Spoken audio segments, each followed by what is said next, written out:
Hello दोस्तों, कैसे हैं आप सब। Very very good evening. हम लोग ले रहे हैं हिंदी की क्लास में पढ़ेंगे छंद। ठीक है, तो प्रियांकुल चैनल में आपका बहुत बहुत स्वागत है। ठीक है, और साथ ही साथ जो हमारे चैनल पे नए हों, जो पहली बार वीडियो देख रहे हो हमारा, वो हमारे चैनल पे सब्सक्राइब कर दें, लाल बटन क्लिक कर दें। ठीक है, बेल आइकन को दबाना बिल्कुल भी मत भूलें। और जो हमारे परमानेंट वाले हैं वो हमारे चैनल को ज़्यादा से ज़्यादा लोगों को शेयर करें, कमेंट करें, ठीक है, और लाइक करें। ठीक है, थैंक यू। चलिए आप बात करते हैं, टाइम नहीं वेस्ट करते हैं। छंद किसकी बात करते हैं? छंद। छंद का मतलब क्या होता है? छंद का मतलब होता है आच्छादित होना, आच्छादित करना। सॉरी, आच्छादित करने का मतलब क्या होता है? खुश करना। ठीक है, ये पिंगल, इसको हम एक नाम और से जानते हैं, पिंगल नाम से जानते हैं। आगे हम बताएंगे आपको कि क्यों पिंगल नाम से जानते हैं। ठीक है, क्योंकि इसका उल्लेख जो है, जो छंद का उल्लेख है वो किस में दिया गया है? ऋग्वेद में दिया गया है, और ये पिंगल नाम के एक जो गुरु हैं उन्होंने ही दिया हुआ था। ठीक है, चलिए इस बारे में हम आगे बात करेंगे। फिलहाल हम पढ़ते हैं छंद कितने प्रकार के होते हैं। छंद होते हैं मुख्यतः 3 प्रकार के: मात्रिक छंद, वर्णिक छंद और मुक्तक छंद। कौन कौन से? मात्रिक, वर्णिक और मुक्तक। मात्रिक कौन कौन से होते हैं? मात्रिक 3 प्रकार के होते हैं: सममात्रिक, अर्धसममात्रिक, विषममात्रिक। कितने होते हैं? सममात्रिक, अर्धसममात्रिक, विषममात्रिक। ठीक है, सममात्रिक भी देखो इतने प्रकार के होते हैं। कितने प्रकार के हो गए? 7 प्रकार के। पहला कौन सा? चौपाई, रोला, गीतिका, हरिगीतिका, अहिर, तोमर, वीर, आला। ठीक है, जिसमें अहिर तोमर कम पूछा जाता है। अब इसको याद करने की ट्रिक क्या है? पहली चीज। दूसरी चीज, इसमें सबसे ज्यादा इंपॉर्टेंट क्वेश्चन जो आता है वो क्या आता है? कि इसकी मात्राएं पूछी जाती हैं। चौपाई में कितनी होती हैं? 16। कुछ हम लोग याद करेंगे, कुछ हम लोगों की ट्रिक। ठीक है, तो ट्रिक और बुद्धि दोनों का यूज करते हुए हम लोग इस छंद को पढ़ेंगे। ठीक है, तो चौपाई में कितनी मात्राएं होती हैं? 16 मात्राएं होती हैं। रोला में कितनी होती हैं? 24 मात्राएं होती हैं। गीतिका में कितनी मात्राएं होती हैं? 26 मात्राएं होती हैं। हरि गीतिका में कितनी मात्राएं होती हैं? 28 मात्राएं होती हैं। अहिर में कितनी मात्रा होती? 11 मात्रा होती। तोमर में कितनी मात्रा होती? 12 होती। वीर और आल्हा में कितनी होती? 31 होती हैं। ठीक है, अब चलिए इसको याद कैसे करेंगे कि इसके 8 भाग हैं सममात्रिक के। इनको याद रखने का तरीका क्या है? इसको हम एक लाइन से याद करेंगे: चारों ओर गीत हरि अहिर ते वीर हैं। मतलब चारों गीत, जो चारों गीत हैं वो हरि अहिर ते वीर हैं। ठीक है, हरि से मतलब एक तुलना दी गई है प्रभु से, और एक होता अहिर। अहिर आप जानते हो लो कास्ट। ठीक है, उन दोनों से क्या है? वीर हैं। मतलब हमको सबको लेकर के चलना चाहिए, कास्ट रियलिज्म ज़्यादा फॉलो नहीं करना चाहिए। ठीक है, हम इंसान हैं, इस बात को बिल्कुल नहीं भूलना चाहिए कि हमारे अंदर सबसे पहले क्या होनी चाहिए? इंसानियत होनी चाहिए। तो चलिए हम आपको एक बार फिर से बोलते हैं: चारों गीत हरि अहिर, चारों गीत हरि अहिर ते वीर हैं। मतलब चा से चौपाई, रो से रोला, गीत से गीतिका, हरि से हरि गीतिका, अहिर से अहिर, तेमर से ते से तोमर, वीर है मतलब वीर और आल्हा। वीर है मतलब वीर और आल्हा। चलिए उम्मीद करते हैं एक दो बार आप लोग पढ़ेंगे वैसे ही आपको याद हो जाएंगे सारे 8 भाग इसके। अब बात करते हैं हम पहले की, अर्धसममात्रिक। ठीक है, अब कौन सा आया? अर्धसममात्रिक। अर्धसममात्रिक, सममात्रिक के तो भेद पढ़ लिए, अब अर्धसममात्रिक के कितने भेद हैं? अर्धसममात्रिक के 4 भेद हैं, मुख्यतः 4 भेद होते हैं। कौन कौन से? दोहा, सोरठा, बरवा, उल्लाला। दोहा में कितनी मात्रा होती? 13, 11। मतलब 13, 11 का मतलब क्या है यहाँ पे? पहले और तीसरे चरण में। पहला तीसरा चरण जैसे क्या है कि हम एग्जाम्पल अभी दे रहे हैं। जैसे एग्जाम्पल हमने आपके लिए लिखा कि पवन तनय संकट हरण मंगल मूर्ति रूढ़, राम लखन सीता सहित हृदय बसों सुरभु।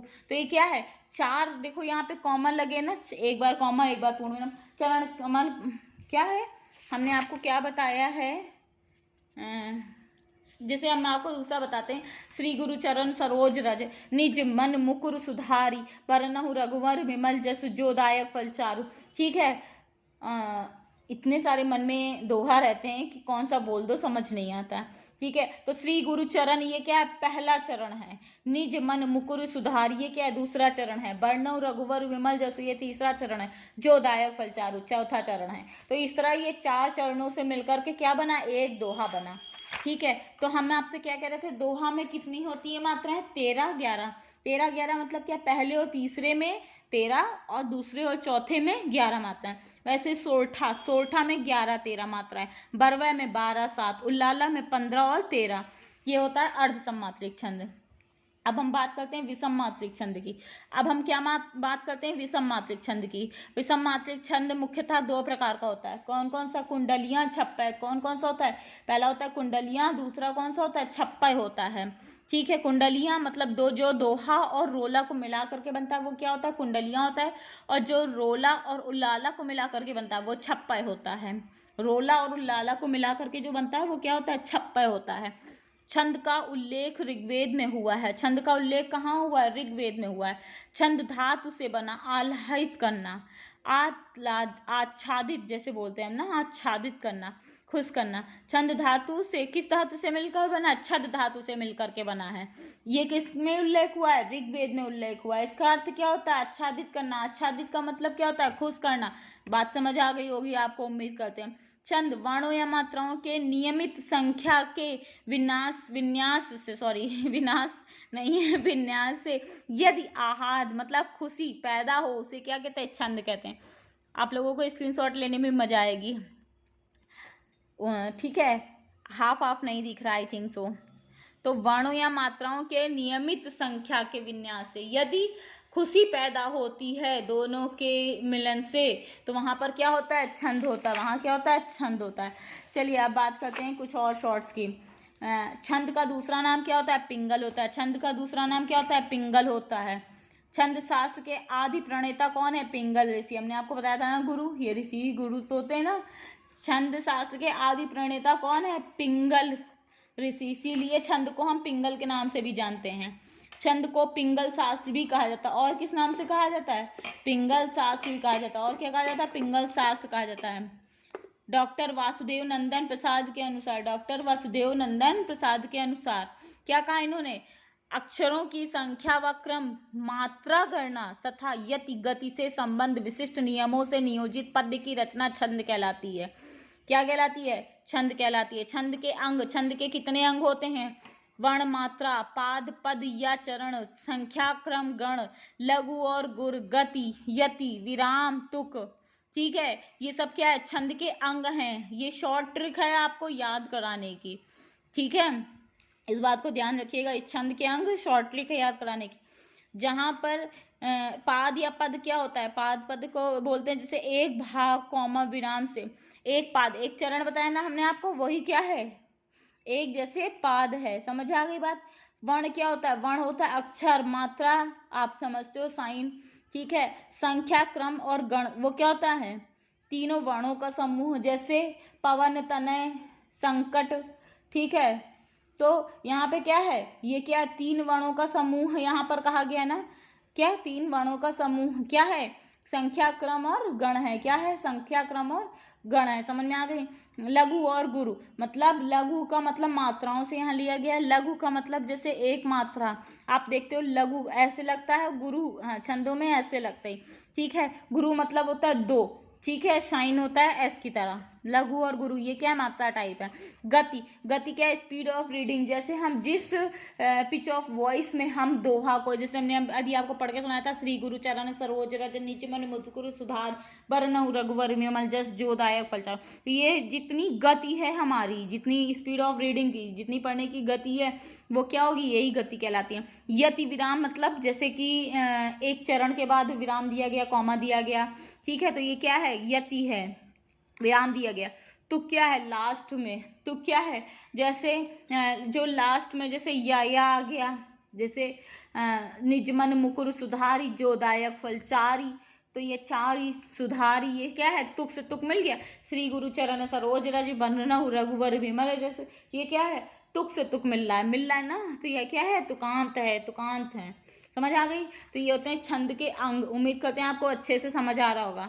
वर्ण, वर्ण के एक स्वर वाली ध्वनि को क्या कहते हैं? हम वर्ण कहते हैं। एक स्वर वाली ध्वनि को क्या कहते हैं? वर्ण कहते हैं।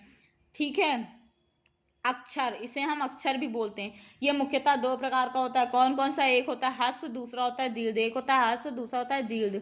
हस्व में एक मात्रा होती है, एक पाई रेखा जिसे बोलते हैं। दीर्घ में 2 मात्राएं होती हैं, जिसे वर्तुल रेखा के नाम से जानते हैं। इसे हम एस से डिनोट करते हैं। ठीक है, तो ये हो गए हमारे क्या हो गए, ये हो गई शॉर्ट ट्रिक छंद को पहचानने की और छंद के जो भाग हैं। ठीक है, चलिए अब नेक्स्ट वीडियो में हम आपसे बात करेंगे। हमने आपको एग्जाम्पल दे दिए, चलो हम एक एग्जाम्पल देके मात्राएं समझा देते हैं, फिर हम ये वीडियो यहीं पे द एंड करने के फिर हम आप बताएंगे आपको मात्रिक छंद। ठीक है, चलिए हम आपको बता रहे हैं कि एग्जाम्पल, जैसे हमने आपको बार बार बोला, देखो यहाँ पे श्री गुरु चरण सरोज रज, ये क्या है, एक चरण है, क्या है, एक चरण। हमने आपको बताया था कि दोहा, ये क्या है, समात्रिक, यहाँ पे क्या है, दोहा है। दोहा में कितनी मात्रा होती है, 13-11 होती हैं। कितनी होती हैं, 13-11 होती हैं। समझ आ गई बात। तो यहाँ पर 13 मात्राएं, यहाँ पर क्या है, 13 मात्राएं हैं, 13 मात्राएं। जैसे श्री, श्री क्या है, बड़ी की मात्रा लगी। जैसे बड़ा आ, बड़ी ई, मतलब जहाँ पर हम ज़्यादा डबल अपनी आवाज़ को दुगुना कर देते हैं। जैसे श्री, बड़ी की निकल रही है, यहाँ पे क्या है, 2 मात्राएं हैं, गु, गुरु। ठीक है, तो छोटा ऊ है ना, यहाँ पे 1 मात्रा, रू, रू भी छोटा ऊ है ना, तो यहाँ पे क्या है, 1 मात्रा है। समझ आ गई बात आपको। वैसे ही चरण, चरण तीनों में क्या है, मात्रा ही नहीं है। चा में भी है छोटा आ, रा में भी छोटा आ, और ना में भी छोटा आ, तीनों में छोटा आ, छोटा आ, छोटा है। तो यहाँ पर क्या, एक मात्रा। सरोज, सरोज, ओज। ठीक है, तो ये क्या है, ये आ ओ ओ। ठीक है, जो छोटा है उसमें 1 मात्रा है, जो बड़ा है उसमें 2 मात्राएं। समझ आ गई बात। ये वैसे ही हम इसमें सब में लगा देंगे। पहले वाले में आप काउंट कर लो, जैसे 2, 1, 3, 4, 5, 6, 7, 8, 9, 10, 11, 12, 13, ये क्या हो गई, टोटल कितनी हो गई हमारी, 13 मात्राएं हो गई। टोटल कितनी हो गई, 13 हो गई। इनको सबको जोड़ देंगे, प्लस का साइन लगा देंगे सबके। और ये क्या होता है, ये 2 होता है। ठीक है, तो यहाँ पर हम जैसे जोड़ेंगे, जैसे 1, 2, 3, 4, 5, 6, 7, 8, 9, 10, 11, ये कितनी हो गई, ये हो गई 11 मात्राएं। 11 मात्राएं क्यों, क्योंकि हमने इन सबको जोड़ दिया है। एस को मान लिया 2 और आई को मान लिया 1। समझ आ गई बात आपको। ये क्या है, दोहा है। ये क्या है, दोहा है। 13-11, 13-11, 13-11 मात्राएं हैं। समझ में आ गई बात आपको। चलिए आज के लिए इतना ही रखते हैं। Thank you. चलिए अब बात करेंगे हम इसको थोड़ा डिटेल से पढ़ाने की, जो मात्रिक छंद, सम्मात्रिक, सम्मात्रिक, ये सब पढ़ाएंगे। ठीक है, चलिए ठीक है, थैंक यू, बाय बाय।